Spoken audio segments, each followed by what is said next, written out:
Bon voilà, nous sommes avec le président du BOST, Pierre Julien, qui est une figure ici en France. Et il s'adresse pour la toute première fois à l'espace congolais, angolais, en Afrique centrale, Gabon, à travers notre média, le magazine Ngambo na Ngambo. Président, bonjour. Vous avez mardi 4 avril fait un discours très pertinent, très important lors de la remise des trophées pour la réussite au féminin de l'association France Euro Méditerranée. Pour ceux qui vous suivent en ce moment, qu'est-ce que vous avez dit en gros? En gros, j'ai insisté sur le fait qu'il y avait des actions, des opérations tout à fait exemplaires, que ces actions avaient, je dirais, une construction qui était intéressant de connaître. Et pourquoi les connaître? Pour mieux les développer, pour faire que ces actions puissent se reproduire ailleurs. Mais il y avait un deuxième élément sur lequel moi j'ai insisté, c'est-à-dire le fait que chacune des actions est une action qui pourrait se joindre à d'autres, et de telle manière que cet ensemble serait plus important que la simple somme des actions. En matière sociale, 1 + 1 fait plus que 2. Dans une économie de pénurie, qui est l'économie mondiale, qui est l'économie que nous vivons tous, en Europe comme en Afrique, le premier devoir, avant de penser à la croissance des moyens, c'est d'amplifier les ressources, c'est de faire que ces ressources soient utilisées au mieux. C'est dans cet esprit, et là que je mène campagne. Les organisations internationales ont pris conscience que le développement était un phénomène endogène, pas un phénomène exogène. C'est le terrain qui est porteur des projets.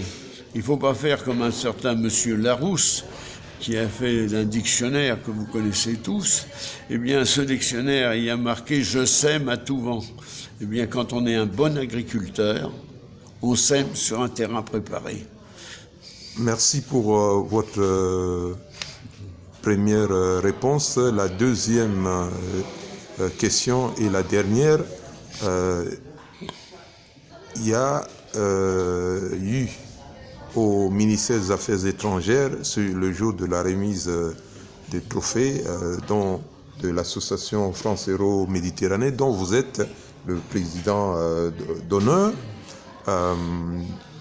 des Congolaises qui vous ont suivi avec beaucoup d'attention.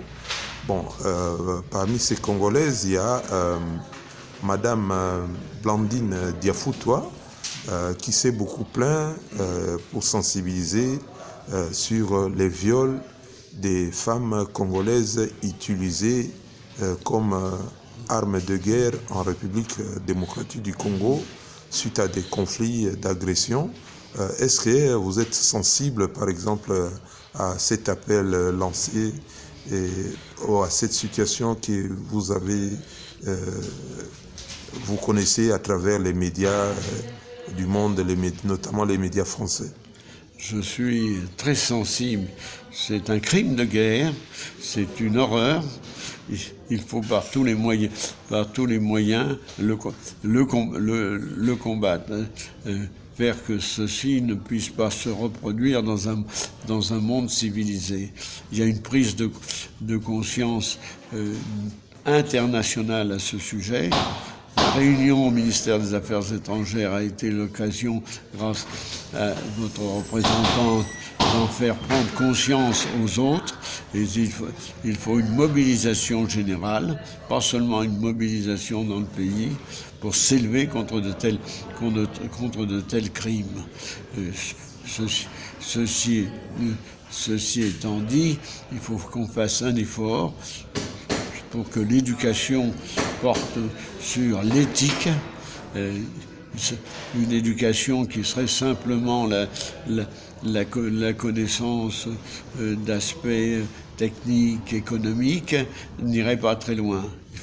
Il faut travailler aussi sur une formation à l'éthique, aux droits de l'homme, et de ce côté-là, soyez assurés que pour ma modeste part, je suis dans les rangs des combattants.